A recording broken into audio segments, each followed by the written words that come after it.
वो हनीमून मनाने गया वो लड़का और वहाँ पे अपने बॉयफ्रेंड के साथ मिलके उसको मार दिया।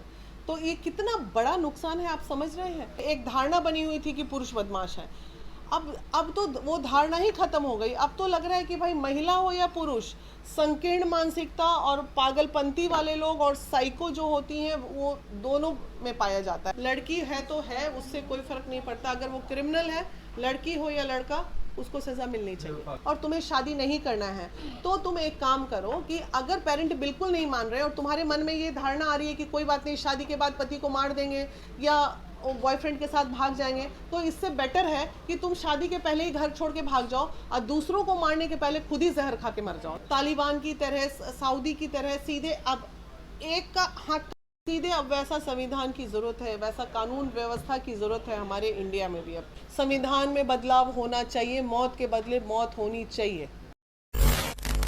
पुलिस अगर इस बात की पुष्टि कर दे तो ऐसी महिलाओं को बिल्कुल ही फांसी की सज़ा दे देनी चाहिए, एकदम। अब कोई कौतूही नहीं। अगर हम पुरुष के लिए फांसी की सज़ा का डिमांड करते हैं तो महिलाओं को भी, अगर किसी की हत्या हो रही है, अरे तुमको हत्या करने की क्या ज़रूरत थी?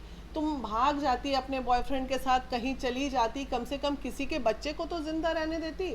बताइए, वो हनीमून मनाने गया वो लड़का और वहाँ पे अपने बॉयफ्रेंड के साथ मिलके उसको मार दिया। तो ये कितना बड़ा नुकसान है, आप समझ रहे हैं। ये समाज का नुकसान है, एक परिवार का नुकसान तो होता ही होता है, लेकिन समाज का भी नुकसान है कि ये कुरीतियाँ बढ़ रही हैं। लोग देख के कुरीतियों को सीख रहे हैं कि चलो ऐसा कर लो, कहाँ कुछ होता है। एक महिला को फांसी पे टांगेंगे ना तो देखिए 100 महिला ऐसे ही ठीक हो जाएगी फिर। मैम, इससे पहले सौरभ और मुस्कान का एक केस आया था जिसमें उसे ड्रम में बंद कर दिया गया, तो क्या ये मामला भी उस तरीके का ही है लगभग कि बार बार पतियों को मार दिया जा रहा है बॉयफ्रेंड के साथ? देखिए, तो यहाँ पे थोड़ा हमें सतर्क रहने की भी ज़रूरत है। आप शादी के पहले आप ठोक लें, अच्छे से बजा लें, जानकारी ले लें, लिख लें, पढ़ लें, पहले कॉफ़ी पी लें, चाय पी लें, उसका इतिहास जान लें, सब चीज़ कर लें, तब शादी करें।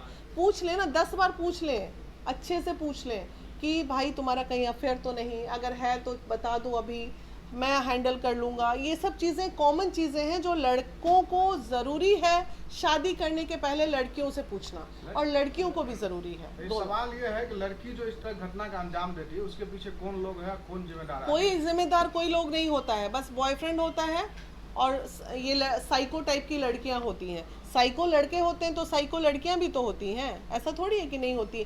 और सबसे बड़ा दुर्भाग्य हमें ये लगता है ना कि कोई महिला इतनी क्रूरता पे कैसे उतर जाती है। आप बताइए, पहले क्या होता था, रेपिस्ट पुरुष, ये एक धारणा बनी हुई थी कि पुरुष बदमाश है।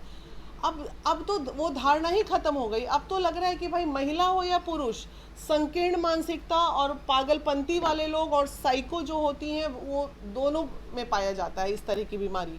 ये एक तरह की बीमारी है और कुछ नहीं। लेकिन इस तरह कई फिल्म और सीरियलों में भी दिखाया जाता है। कहीं कहीं क्या लगता है समाज के लोग या जो फिल्म इंडस्ट्री उसके लिए जिम्मेदार है? नहीं, कोई जिम्मेदार नहीं होता। फिल्म में अच्छा चीज़ भी दिखाया जाता है। जो अच्छे लोग हैं वो अच्छाई पकड़ते हैं, जो बुरे लोग हैं वो बुराई पकड़ते हैं। तो इसलिए हम भी समाज में चलते हैं तो बुराइयों को देख के हम रास्ता बदल लेते हैं, और जो बुरे लोग हैं उनको बुराई अच्छी लगती है। तो वो आपका अपना परिवेश होता है, आपका अपना संस्कार होता है कि आपको क्या अच्छा लग रहा है, क्या बुरा लग रहा है। ये देखिए, ये लड़की ने जो ऐसा किया ना, इसमें उसका पेरेंटल संस्कार भी दोषी है।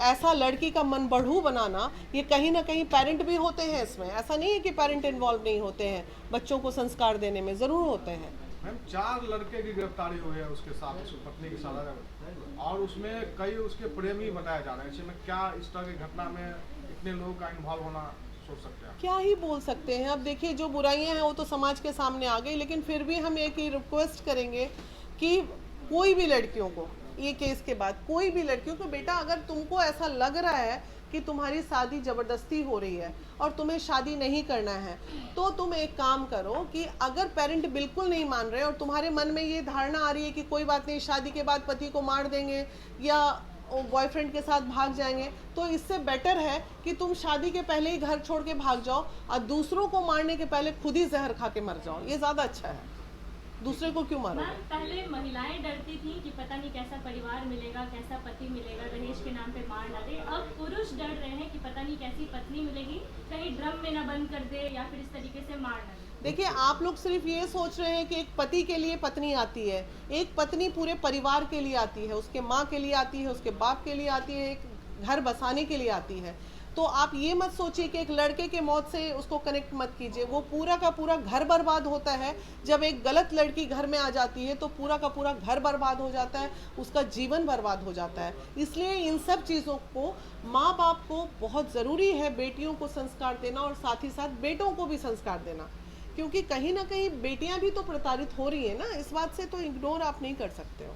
कैसे विश्वास किया जाए फिर कि हाँ ये लड़की सही है? अपना IQ लेवल को हाई रखिए थोड़ा, और कैसे कीजिएगा विश्वास। अब जिस तरीके से मतलब उसके पिता से पूछा जा रहा है तो वो कह रहे हैं कि मेरी बेटी ऐसा नहीं कर सकती है, और वहीं उसकी जो राजा की माँ है वो कह रही है कि मेरे बेटे के साथ ऐसा और उसको फांसी की सजा मिलनी चाहिए। बिल्कुल फांसी की सजा लड़की नहीं। आने के बाद खूब रो भी रही है, तो मतलब कहा जा रहा है कि उसके आंसू असली है या अच्छा एक बात बताइए, ये हमारा कानून है ना बना हुआ कि अगर एक बहू मरती है ससुराल में तो पहले था कि पूरा परिवार दोषी माना जाता था, अब है कि सिर्फ पति को सजा मिलेगी। उसी तरह जब एक लड़का मरता है पत्नी के साथ तो पत्नी को सजा मिलनी चाहिए। तो बिल्कुल ऐसा ही कानून होना ही चाहिए, और होगा भी ऐसा कानून। मैं एडवोकेट नहीं हूँ, बहुत जानकारी नहीं है मुझे, लेकिन ऐसा होगा कानून। इससे पहले भी हमने देखा है कि कई बार लड़कियां सरेंडर कर देती है, इसमें भी सरेंडर करती है। क्या सरेंडर करना ही इन लोग का जवाब है? हो गया सरेंडर, हो गया आजीवन कारावास और फांसी बिल्कुल होनी चाहिए ऐसी लड़की। लेकिन फांसी होती नहीं है। पिछले कई घटना में कई देखिए लोगों को बरी यही किया तो जाता है। प्रॉब्लम है ना हमारे संविधान का। हमारी लड़ाई किस बात की हो रही है? इसी बात की तो हो रही है। तालिबान की तरह, सऊदी की तरह सीधे अब एक का हाथ काट दो, सीधे हाथ काट देते तो लोग घूमता तो देखता, अरे जरूर ये बीबी को मारा होगा या हस्बैंड को मारी होगी तभी, या रेप किया होगा तो हाथ कटा।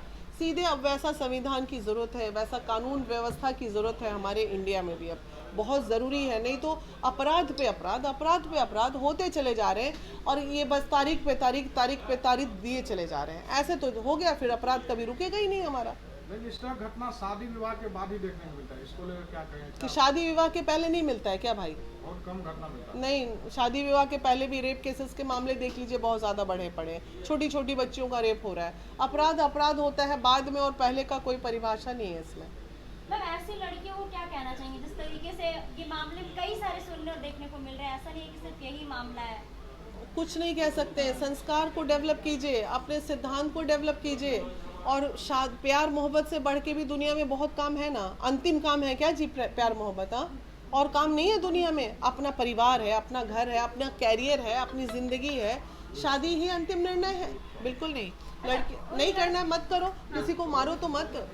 उन लड़कों में से कहा जा रहा है कि एक राज कुशवाहा नाम आया, और उसको लेकर कहा जा रहा है कि सोनम गुप्ता बेवफा है, राज कुशवाहा के लिए अपने पति को मार देती है। अब किसी के लिए भी मारी ना, बच्चा तो चला गया किसी का, तो उसको भी फांसी होनी चाहिए सोनम को।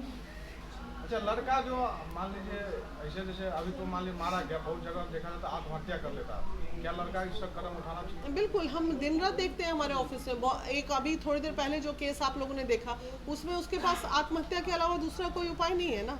तो बच्चे डिप्रेशन में आके जब देखते हैं, इधर पेरेंट का मुंह देखते हैं, उधर अपना जीवन देखते हैं, इससे ज़्यादा सोचते हैं। अभी जस्ट मैं सूरत का एक केस मेरे ऑफिस में है, वो लड़का आत्महत्या करने वाला था, उसको हम लोगों ने बचाया। अभी मैं मीडिया में बिठाऊंगी उस लड़के को भी आपके साथ। सोशल मीडिया पे ये मुद्दा इतना वायरल है जो हम लोग बात कर रहे हैं राजा यादव के बारे में। लोग तो इतना लिख रहे हैं कि सोनम बेवफा निकली, तो मतलब हनीमून पे ही अपने पति का कत्ल करवा देती है। इस तो पे कहते हैं कहना क्या है, ये तो सही कह रहे हैं ना। अब वैसी लड़कियों को तो फांसी ही दे दीजिए। देखिए मेरे पास ऐसी लड़कियों के लिए कोई मुरव्वत नहीं है, कोई सिंपैथी नहीं है। लड़की है तो है, उससे कोई फर्क नहीं पड़ता। अगर वो क्रिमिनल है, लड़की हो या लड़का, उसको सजा मिलनी चाहिए। बेवफा भी। जब मर्डर करना था तो प्लान तो होते हैं ना, तो प्लानिंग के तहत लेके गई थी, और वहाँ सभी को बुला के उसने मर्डर कर दिया अपने पति का।